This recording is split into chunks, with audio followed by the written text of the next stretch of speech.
Good morning. Please rise for the Pledge of Allegiance. I pledge allegiance to the flag of the United States of America and to the republic for which it stands, one nation, under God, indivisible, with liberty and justice for all.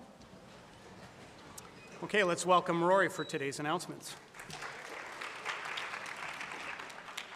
Happy Valentine's Day, St. Johnsbury Academy. Today is Tuesday, February 14th, and it's a green day. All 9th grade health classes, please remember to meet in Fuller Basement for class today and tomorrow. Mrs. McGarvin's Intro to Human Services classes, C and E block, should report to Brantview Drive at the start of their class time to board their bus to their field trip. Students who are not on the bus at the start of class time will be left behind and must report to the Student Life Office. Winter Carnival Spirit Court, please remember to meet Mr. Legge on the front steps of Fuller after chapel for your photo. All Scholastic Art Award winners, we do not have a good showing for the photo yesterday, so please be sure to meet Mr. Legge on the front steps of Fuller today for your photo. Today is the first day of blood drive sign-ups in the dining hall. Stop by the table to schedule your appointment. Just a reminder to Vermont seniors applying for VSAC scholarships. Today is the deadline to let Miss Carr know if you need supporting documents uploaded for your application. Please stop by the guidance office before 3 p.m. today if you have any more questions. 2 days left to register for the SAT exam happening on March 22nd. Please stop by the guidance office with questions. Love has many different definitions, but abuse is not one of them. Every single person deserves to be in a safe and healthy relationship. Come by after school to learn more about engaging in healthy relationships in the library and media room from 3:30 to 4:30 p.m. today. An advocate from Umbrella will also be there to share information. This will count as an afternoon activity for dorm students. Snacks will be provided. See you there. Just a reminder from the Make It Better Club, the Recharge Room will go live this Wednesday, February 15th, in the library. Listen for another announcement tomorrow with more information. Ice climbing is here. The Outing Club is taking you outside for some ice on Saturday, the 18th. That's this Saturday. Want to grab medieval weaponry and swing it into frozen waterfalls? Of course you do. You must see Mr. Weiss for permission slips and boot sizing, so get yourself to Colby 209 ASAP to secure a spot on the trip. No experience is necessary, and all gear will be provided. Let's get after it. Math Club will be meeting today in Severance 15 for competition, brain teasers, and jigsawing. There will be treats. 3:45 to 4:45 in Severance 15. Be there or be squared. Mr. Camilio's joke of the week, Valentine's Day style. What did the chef give his wife for Valentine's Day? A hug and a quiche. Happy Valentine's Day.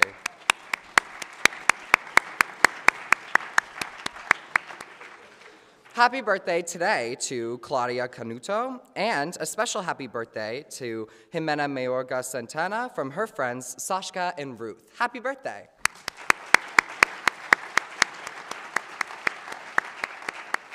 And today for sports, we have varsity and JV girls basketball versus Rice at 5 and 6:30. That's all, and I hope everyone has a great day.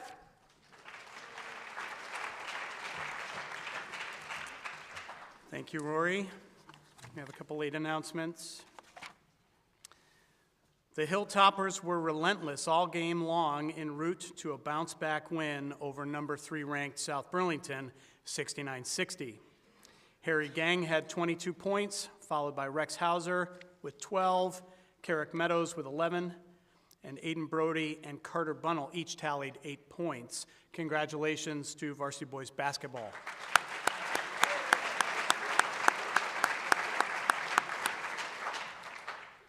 Last Thursday, the Academy Nordic team fought the heavy wet snow to win the 15K Classic skate relays at Kingdom Trails. The team of Siri Jolliffe and Ruth Krebs won the girls' varsity race. followed by the third place finish of Team Anya Moriarty and Mary Fowler. Sisu Lang and Charlie Krebs handily won the boys' race, followed by the second place finish of the team with Nathan Lenzini and Nick Reed. The Academy JV racers won their races as well, as the teams of Sam Dunn and Charlie Val and Zoe Buhner and Olivia Blanchard won their respective races. And on Sunday, at the Eastern Qualifiers race at Sleepy Hollow Nordic Center, Ruth and Charlie Krebs earned spots to represent the state of Vermont at the Eastern High School Championships to be held later this year at Rickert Nordic Center. Sisu Lang qualified as a U16 racer and will represent Vermont at the U16 Championships held in Maine. Congratulations to all skiers for the continued success this season. Congratulations.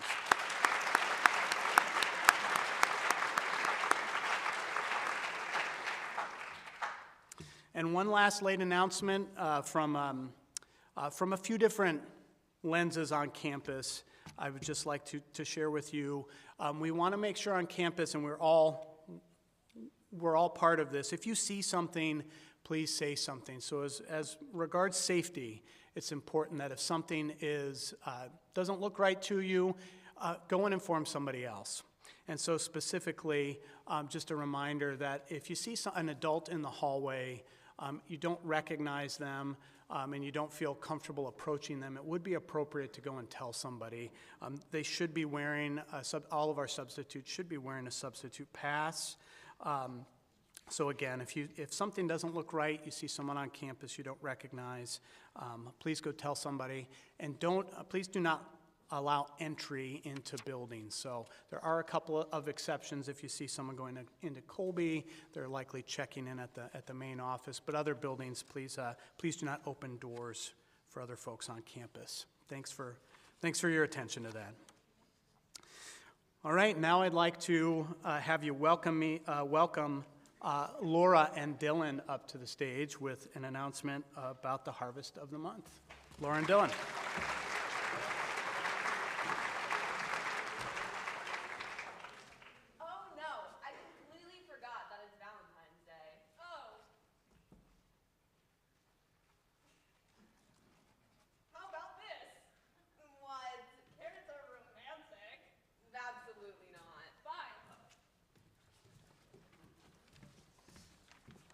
The Harvest of the Month is a program in which our school pairs with local farmers on a monthly basis to support them and their harvest while also providing students with a varied vegetable diet.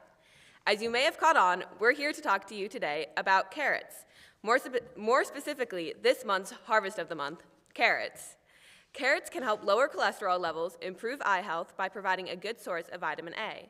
Also, fun fact, carrots weren't originally orange. They actually come in a wide variety of colors, including purple, red, and yellow. These varieties have slightly different health benefits while still adding a crisp, rabbit-friendly side dish to your meal. Carrots are derived from a Middle Eastern crop called Queen Anne's lace. This wild ancestor is also a taproot crop, but has a white root. For thousands of years, the carrot was not a popular vegetable because it had a woody texture and was difficult to eat. A subspecies of this plant has been selectively bred over centuries to produce the crisp and sweet garden vegetables that we eat today.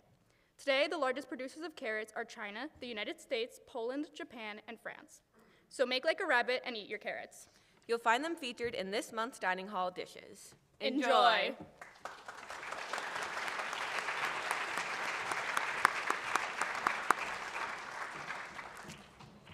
Thank you both.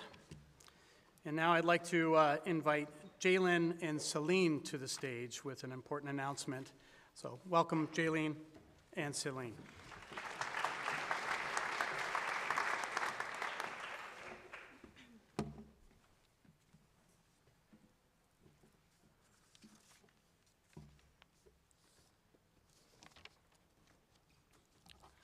Hello everyone, I'm Jaylyn. I'm an international student from Izmir, Turkey. I'm Celine. I'm from the U.S., but my father is born in Turkey. We're here to talk about the recent catastrophic earthquake that hit both Turkey and Syria and felt throughout several surrounding countries. For people who are not familiar, Turkey is a country that connects Asia and Europe. Located partially in Western Asia and partially in Southeastern Europe. On Sunday, February 6th at 4 a.m., an earthquake with a magnitude of 7.8 rips through southern Turkey and western Syria. This region has been an earthquake hotspot for many years, though this has been the worst to hit since the year 1937. In Vermont, the majority of our population has never experienced an earthquake, let alone one of this magnitude. But I have lived through 3 major earthquakes and multiple minor ones throughout my life. However, none have been this severe. In 11 cities in southern Turkey, more than 60% of buildings have been leveled and destroyed, resulting in devastating effects on their populations.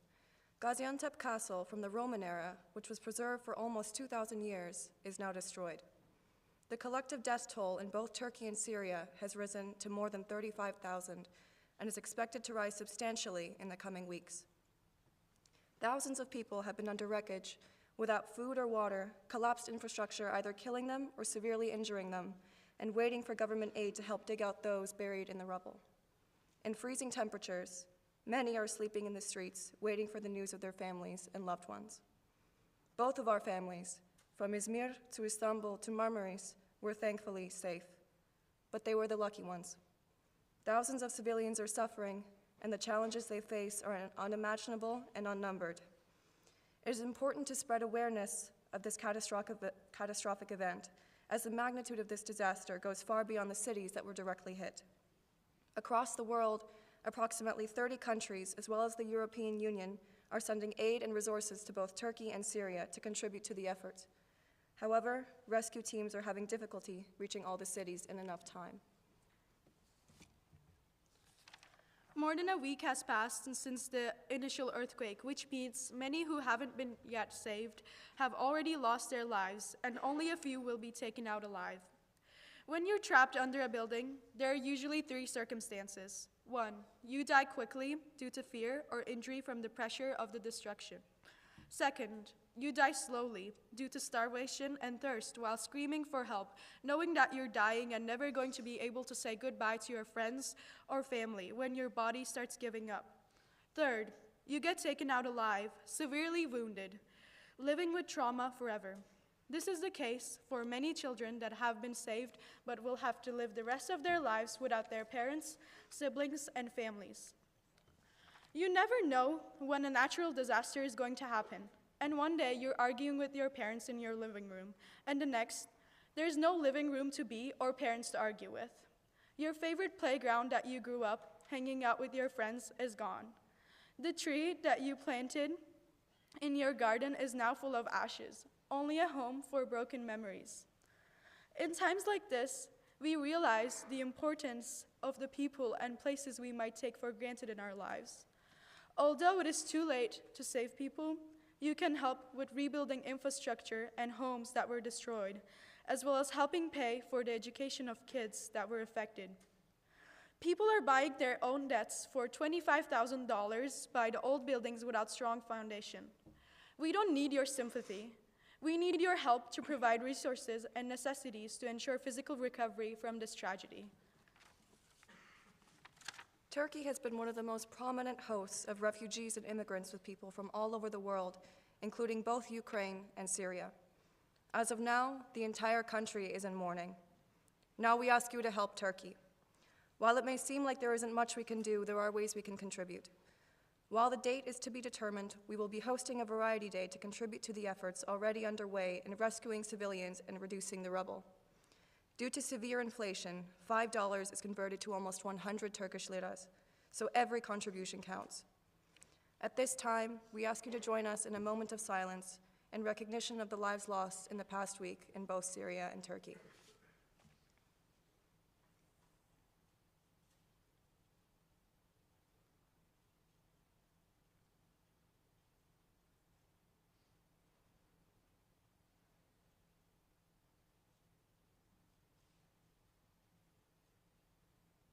Thank you. Teşekkürler. Teşekkürler.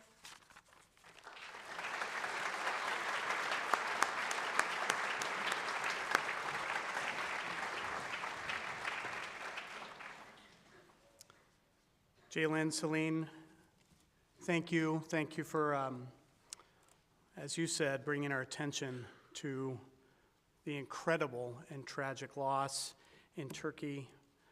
We stand with you, we mourn with you, and as a community, I also appreciate that you've called us to action, and so I know this community, as it always does, will step up to serve where they can.